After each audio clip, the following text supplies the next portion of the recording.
সবাই সাবধান হন। এখন কয়টা বাজে? সৌদি আরবের রাত্র 11টা।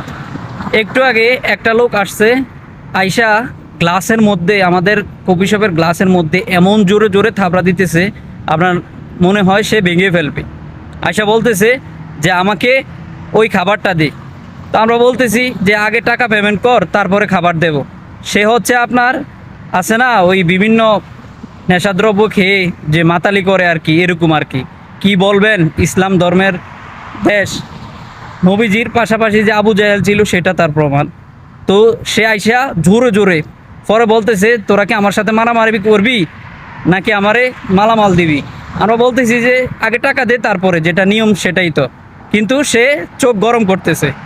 ওইরা পরে যখন আমরা বলতেছি গ্লাস থেকে হাত সরান, এখানে ক্যামেরা আছে, তখন সে অনেক ধমক দিয়া, চুরি করতে পারে নাই তো, তো অনেক ধমক দিয়া সে এখান থেকে চলে গেছে।